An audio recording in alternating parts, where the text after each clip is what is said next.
When you belong to a clan, you get special privileges, like being able to hunt in clan territory.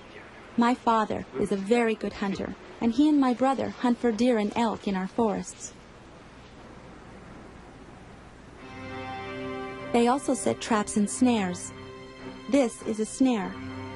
A string is tied to a bent tree. At the other end of the string is a loop. When a small animal runs through the loop, it triggers the snare.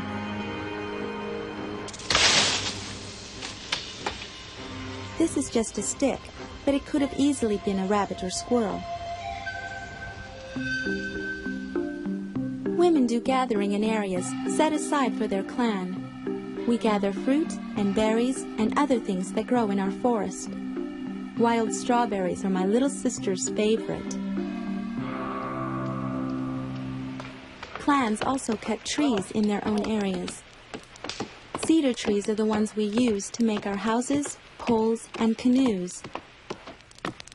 The men use adzes to start the cut. The blade of the adze my father is using is made of iron, which we get by trading with people far to the north. Iron blades work better than the stone blades we used to use, but tree falling is still hard work. And that's why the men will set a fire in the place cut out for it. The fire will eventually burn its way through the cedar.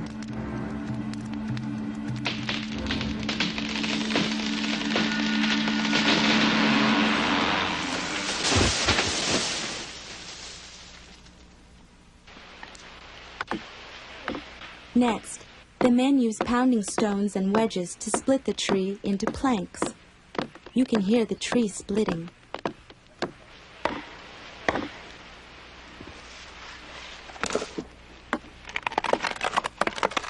Cedar splits easily when wedged properly. The men may get 50 planks out of a small tree like this one.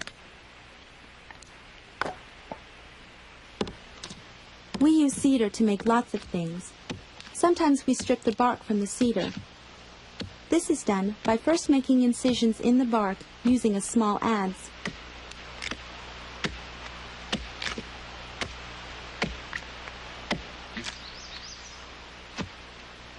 The bark is then pried away from the cedar. Finally, it is stripped. A good bark stripper, like my father, can strip the bark a long way up.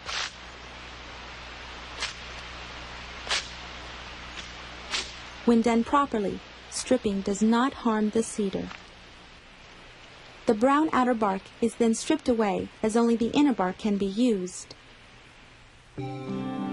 Later, the bark strips are soaked in hot water to make them soft and pliable. The strips are laid out and then woven together, one strip going under every other strip. This is the start of a basket. Nina.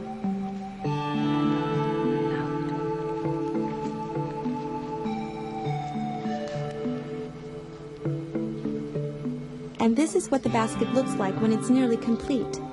The strips are folded back and then tied off with string made from root. My little sister watches every step, for soon she will have to know how to make baskets herself.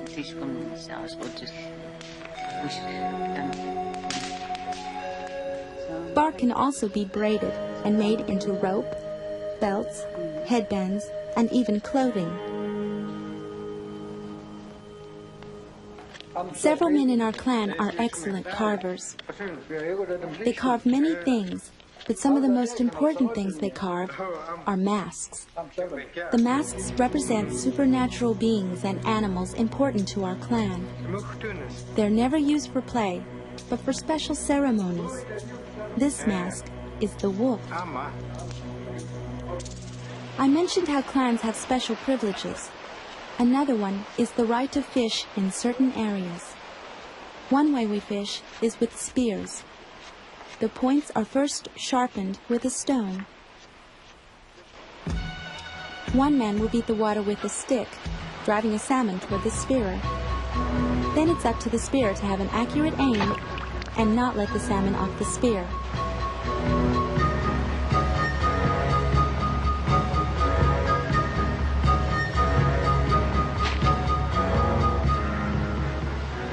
Using this technique, 2 men should be able to spear enough salmon in one afternoon to feed the entire village. There are a number of ways to cook salmon. One way is by bracing it with sticks and then roasting it over a fire, just far enough away to keep the sticks from burning. This gives the salmon a smoky flavor. Another way to cook salmon is by boiling. A hot rock is placed in a box filled with water. This causes the water to boil. Next, my mother adds green plants, like wild onions. And then, sections of salmon, for salmon stew. Every year, the bones from the first salmon caught must be returned to the water from which they came. We believe that salmon offered themselves to our people so that we may eat them. For this, we must show them great respect. By returning their bones to the water, the salmon will be able to resurrect themselves and return to our people the following year.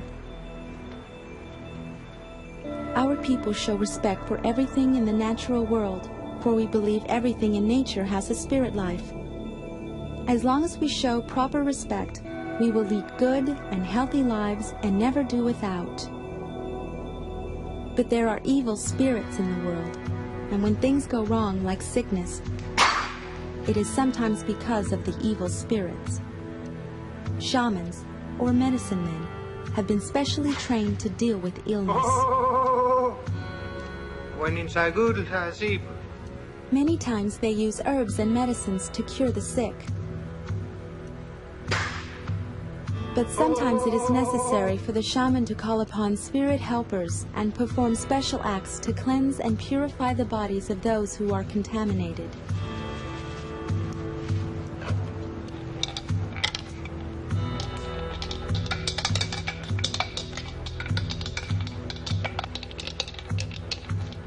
The shaman works very hard, sometimes for days before he is successful.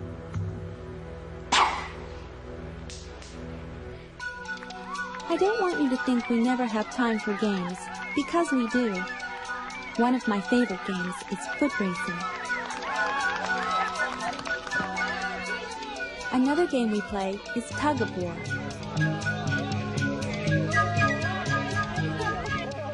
Boys' games are a little rougher, like wrestling. And stick fighting teaches boys to become good warriors.